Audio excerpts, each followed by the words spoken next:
see it hitting a stasis point. I see it continuing down this path to where you kind of extrapolate. The federal government has permission to disseminate emergency messages to your cell phone and interrupt a phone call, right? Well, there's another step forward in the worsening of this. I'm wondering if it's going to get to like the touch screen in your car is going to start battling all this nonsense at you from places like PRN. It's very conceivable that we could be there in a very short amount of time because the progression that I witnessed tends to point me into the direction of thinking that, it's going to continue to get worse. It's going to continue to be more invasive, whether we like it or not. Any idea how they got started in the first place so that they would be trusted to be given information to disseminate? Well, I don't know about necessarily how it began, but I do know how it developed. And I call it artificial trust. And I think that honestly, if we're really looking at this fairly, that's what the PR industry is about. It's about generating a false trust, false sense of trust.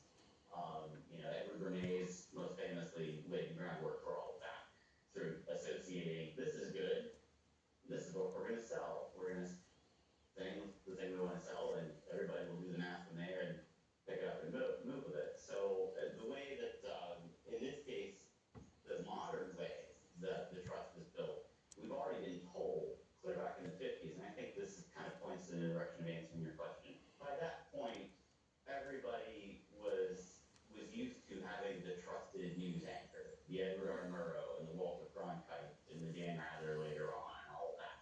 So that whole, well, it's in the newspaper, it must be true. It's on TV, it must be true. This guy has a nice face and a great suit. I'll trust him. So I think they sort of played off of that in one respect. But then as people got wiser to some of these workings, I think the level of sophistication had to kick in. So nowadays, that trust is built through, for example, expert commentary. There is a service with that company called ProfNet. That's short for Professionals Network. And ProfNet allows people to list themselves as, quote, experts in a given field. It could be political science, it could be environmentalism, it could be the auto industry, it could be anything. They pay a relatively small fee, somewhere in the neighborhood of like $400 or $500 a year, and they're listed in this database as somebody that can be reached out to by a member of the press if they're doing a story that relates to that person's field. And by simply being able to plug in a soundbite from that heart surgeon or from this particular commentator or even a celebrity, people like Ben Stein are listed in that database as well as other celebrity spokespeople. A journalist who has free access to this database can send out an anonymous email to that specific industry segment and say, I'm looking for 2 experts for my upcoming article for a major publication. And they'll say, journalist name withheld. That way there isn't anybody fucking for, I remember, I know who you are, whatever. It's held somewhat anonymously. And then you find out it's some major writer for like Time Magazine or whatever, and they're doing a story on a heart valve. And there's this surgeon that you've never heard of from a hospital in a city you don't know, but they're somehow an expert on this heart valve. And they're speaking to this reporter about some pharmaceutical company's new heart valve.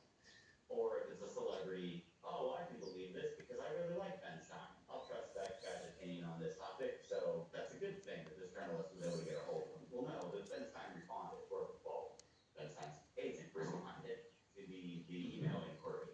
So this goes on quite often where you're creating this sense of trust based off nothing more than the public's perception of these folks in public life.